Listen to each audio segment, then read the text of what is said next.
Dear students, hello once again and a very warm welcome to Angrejimaster, your own YouTube channel.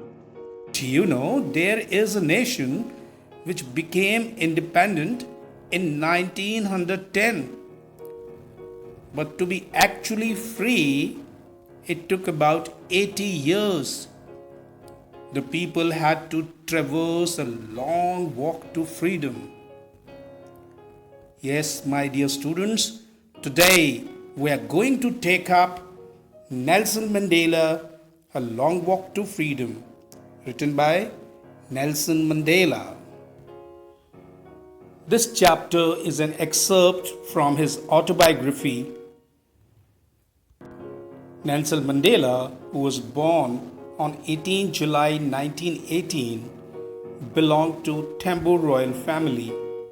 He was popularly known as Madiba. He stood up against the brutal practice named apartheid in South Africa and had to serve prison for almost 3 decades. Later on, he went on to becoming the first black president of South Africa. Broadly, this lesson is divided into 4 parts. 1. Ceremony. Number 2. Tributes, promises and regrets. Next, twin responsibilities. And then, transformation into freedom fighter. But first of all, let us discuss what is apartheid. South Africa, a brutal practice named apartheid was followed, which he called an extraordinary human disaster. Apartheid refers to the discrimination between people on the basis of their race. It was one of the most brutal practices where dark-skinned people were deprived of their basic rights. This lesson gives us an overview as to how Nelson Mandela, along with others, carved their way to a society where there will be no discrimination on the basis of their color, caste, race, age, or gender. Dear students, one more thing. This is a very long chapter, so to make things easier for you, we are making this video into 2 parts. In the first, we shall cover till inauguration ceremony, and in the second, we'll talk about the other 3 parts, that is history of struggles, tributes, promises, then twin responsibilities and Mandela's evolution as a great freedom fighter. The inauguration ceremony. This part sets the tone, establishing the atmosphere of excitement of any nation and its people getting the much awaited freedom after a long and tumultuous operation. 10th May, the red letter day, was the day when Nelson Mandela sworn in as the first black head of the state, South Africa. It was after years of struggle that his anti-racist party came into power. Until then, the seat had always been occupied by white presidents. That is why the author, Nelson Mandela, referred to the day as bright and clear. It was a morning full of hope, interestingly, of autumn. And South Africa was shedding its age-old subjugation and discrimination just like the trees shed their leaves in autumn.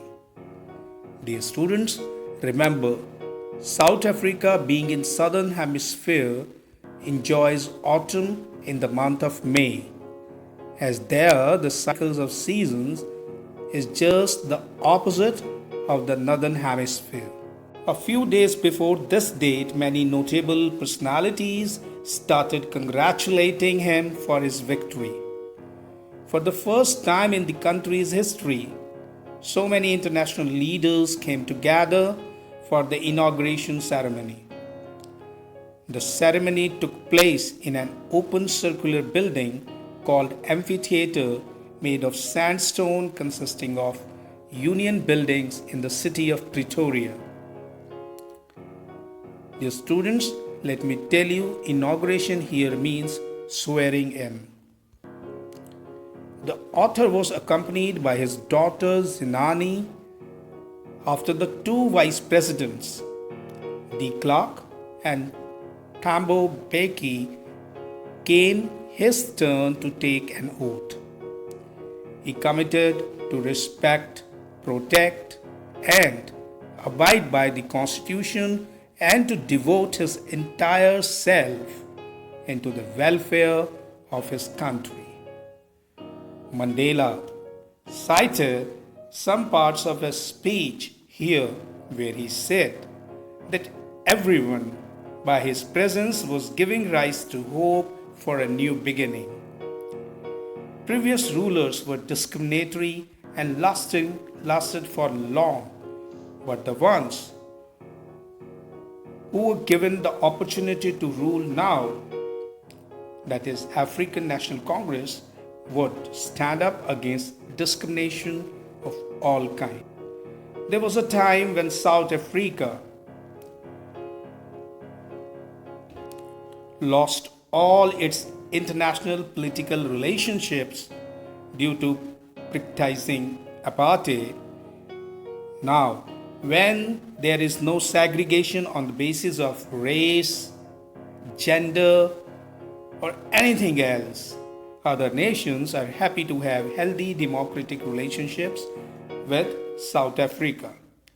He thanked everyone on this occasion, especially the international leaders, for joining them in celebrating their achievement, which is a step towards an equal society where every human being will be treated fairly. He mentioned that after great struggle, they have finally achieved political freedom.